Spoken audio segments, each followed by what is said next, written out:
Alright, what's up, guys? My name's Carl Evans. I got first place at the Battlegrounds to Board Games case tournament yesterday. I played Elfnote Fiendsmith. I think post Burst Protocol, this deck's like tier 1.5, maybe tier 1. Not tier 1, like tier 2. It's not great, but it's not bad. It's playable. I like it. But I went 5-0 with it. So I guess we'll start out with the Fiendsmith engine. And I'll talk about changes as I go, like that would make to the deck. 2 Engraver, 1 Tract, 1 Larry, 1 Lacrima, 1 Paradise. Paradise will be switched out for the 3rd Engraver. Other than that, the Fiendsmith engine was fine. Kind of wish I saw it more, but that's why you play the bridge with Medius and Theo Realize, but I feel like 3rd Engraver would be better.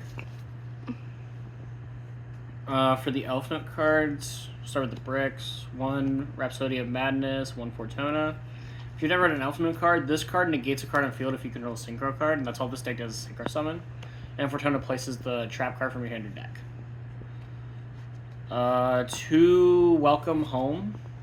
This card is a starter on its own, but you don't play 3 of it just because the deck's very consistent on its own. I didn't actually open Unplayable at all in testing or even just playing at like locals and then this case tournament. I never really bricked with the deck. So I don't feel like I need the 3rd. There's actually one time where I double charmed my opponent, opened both of these in that game, and it sucked.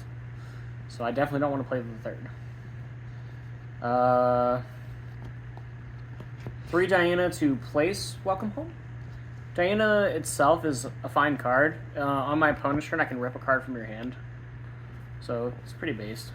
I love ripping cards from my opponent's hand. 3 Lucina. This card is probably the best card to play when you're not going to get drolled, but you don't ever want to search it off of the Power Patron when you synchro with it. You should rather search Diana to get everything else in rotation. 2 of the Elfnote Power Patron. I was playing 1, I was playing a Jet Synchron, but 2 just feels better because no one expects the 2nd one. And then if I if I special use for my grave by pitching it, then they interact with the Medius, and I have this already on field. Then if I just normal summon this, it's just I go back to what I was going to do anyway, so it doesn't really matter. It's better that way. 3 Medius. It's how you bridge the 2 engines together between Elfnote and Fiendsmith. 3 Theo Realize. If you've never read this card before, it's actually kind of crazy. What it does is it'll send Medius the Pure from my deck to the grave for cost, and then I look at the top card of my opponent's deck, either choose to put it on the top or the bottom, and I actually don't reveal it to my opponent. I just look at it and go, top or bottom. It's actually kind of crazy. And then I can bench this from graveyard and declare a type and attribute, and that card that I target on field becomes that, so it's pretty crazy. That's the entire engine. It's kind of slim. The rest is just non-engine, so I guess we'll just do that next.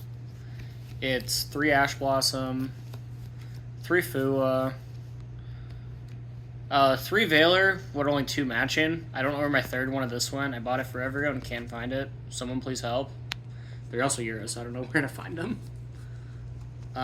3 Ghost Spell, because we're a family man and we don't discriminate between our ghost sisters.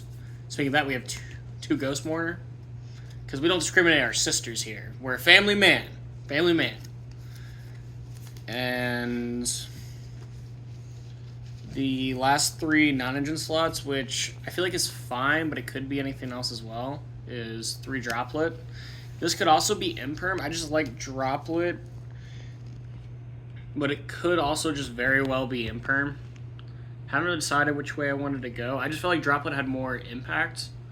Because, like, let's say I'm playing against Draco Tail and I activate Theo Realize and they negate it, I can just send to grave, negate. It's pretty good, I guess. I don't know. This card was only in here because I thought Draco Tail would be really popular at the case tournament. And I wanted to wait out Secretarion post game 2 and 3 because, or even game 1, because sometimes they'll just blind make Secretarion if they know the matchup. And if you get Secretarion with Elfnote, you can't play the game. Goodbye, monsters. For the extra deck, 1 Requiem, 1 Sequence, 1 Agnum Day, 1 Neck Equip, 1 Fiendsmith Lacrima, and 1 Desiree. The only thing I might change is maybe cut this, but this card was also fine. It only came up one time where I summoned it, but it didn't really matter because I was winning that game regardless because I was playing against Cool Tune. And Cool Tune's kind of the buy when you're playing Elfnote. Especially when your opponent doesn't know what Fiendsmith cards do, it's kind of crazy.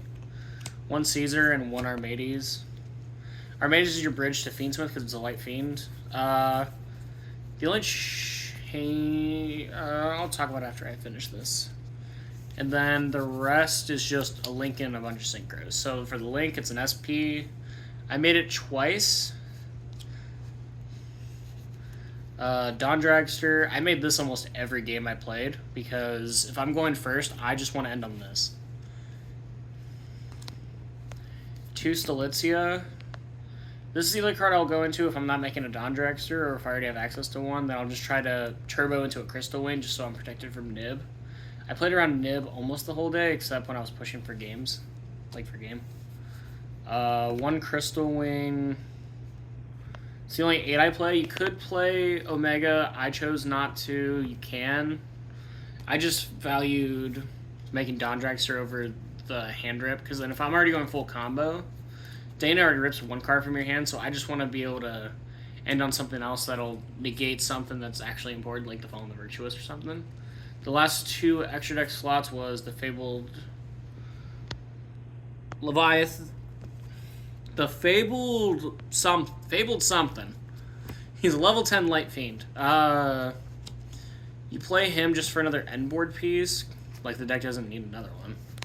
But he'll just, at some point during your opponent's turn, he can tribute himself. And then based off the number of Fabled cards you have when you activate his effect, you can take that many cards from your opponent's side of the field. And then 1 Arms of Gen X. This card is a lot better when you play the XL Synchron. I kind of wanted to play it again, but I didn't only because the utility of the second Power Patron I felt was better than the Jet Synchron. But I could throw the Jet Synchron in there and put it at 42, but I just didn't want to fudge up the math by doing that. I guess technically I could cut the Power Patron, but then you're also not going full Elfnote combo, so I don't know.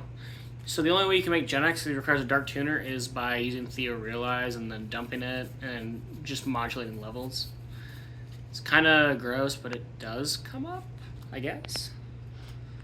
He's a 10, so you could do whatever. This deck does level modulation a lot. Like, this card level modulates, this card level modulates, the Power Pitchin level modulates up. There's just so many cool things you can do with the deck. That's why I like it. And then for the side deck, it's just 3 Double Cyclone. Never sided in once. Didn't play against Draco Tail, so it didn't matter. 3 Perulia. It's for the K9 matchup, and then the Yummy matchup, I guess. I don't know. 3 Forbidden Chalice. Chalice was fine. I sided it in anytime I played against a K9 deck, or the theory is you side it in when you play against a K9 deck or a Draco Tail deck or a VS deck, just because then they play on your turn 0 and you can just, oh, you summoned Hollysoon, want to take my monster? No. Or Arthalion wants to get you resources? No. Because Elfnote's a very fragile deck itself. It struggles going second. That's why I'm playing the Droplet in the main. That's why Chalice is in here post-side during turn 0 play, so I can just make my plays go through without being interrupted with hand traps that'll kind of fuck your whole day up.